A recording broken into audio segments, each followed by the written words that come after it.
Welcome to today's operational information update on the current wildfire situation in BC. For today's briefing, we'll have updates from Derek Williams, Provincial Wildfire Coordination Officer with BC Wildfire Service, and Brendan Rouse, Director of Response from Emergency Management BC.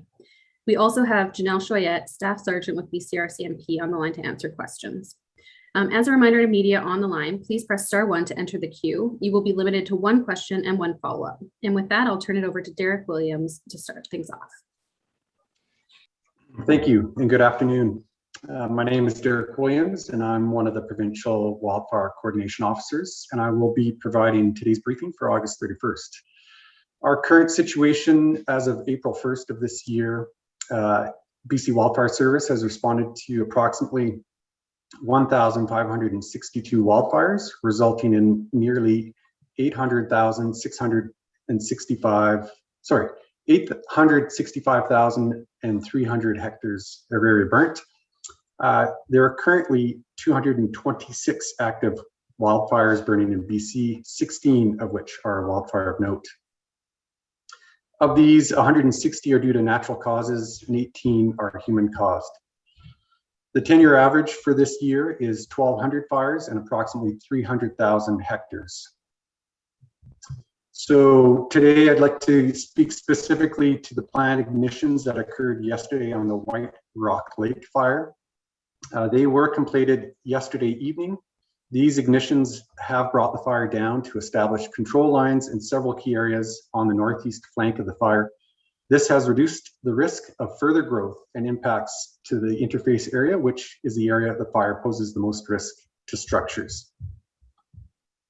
The area where the ignitions occurred will continue to burn and will produce smoke over the next several days. Crews and aerial resources will remain on site to patrol the containment lines. Securing these northeast perimeters will allow the BC Wildfire Service to recommend to local authorities that their evacuation orders and alerts may be downgraded sooner. Containment now may be achieved in the next 7 to 10 days versus upwards of 6 weeks if the fire was left to naturally reach those containment lines. Moving south in the Okanagan to a new fire that occurred on Sunday, the Skaha Creek wildfire. On that fire, although active, the fire did stay high on the slope yesterday and is not currently threatening any structures. Crews did stay on site overnight to monitor the fire, reported light winds and no significant growth as of this morning. And conditions today are much cooler with increasing cloud and a chance of showers, and this downturn in weather will allow our crews to make progress on containment of the Skaha Creek wildfire. Currently, we still have over 3,000 personnel engaged in wildfire response in British Columbia, including more than 900 contractors, 580 out-of-province resources, and 110 aircraft. That will complete my briefing or update for today, but will be available for questions at the end. Thank you. Thank you, Derek. We'll now hear from Brendan Rouse, Director of Response from Emergency Management BC. Go ahead, Brendan. Good afternoon. I'd like to begin by acknowledging that I'm speaking to you today from southern Vancouver Island on the traditional territories of the Wasanic peoples. And I'm going to provide a provincial overview of some of the latest information around evacuation orders and alerts in the province.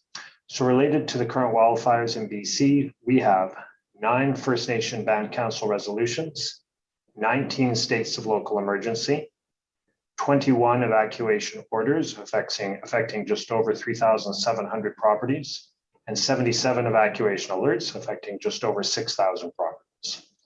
For emergency support services intended to support evacuees, we're currently aware of 14 reception centers in the province, 3 group lodging facilities located in the southern interior, 1 group lodging facility located in the southwest region of the province near the Lower Mainland. And these group lodging facilities currently are housing approximately 23 evacuees. However, some of this information can change daily, and so for the most current and accurate information and list and locations of reception centers, we encourage people to visit the Emergency Info BC website and look for the page that has information for residents and evacuees affected by wildfires. Finally, we'd like to tell British Columbians that while things are looking better across the province, we're not out of the woods just yet. And so we're asking everyone to please keep doing their part to be fire safe, and particularly as we head into the long weekend. If you are going to travel for the long weekend, we'd like to ask people to make sure that they plan before they go, to avoid active fire areas and areas that are directly impacted by evacuation orders and alerts. And to assist in that planning, we encourage people to check Emergency Info BC, bcwildfire.ca, and Drive BC websites for the latest wildfire and travel information. Thank you. Thank you, Brendan. That concludes the operational updates. A reminder to media on the line, please press *1 to enter the queue if you have any questions.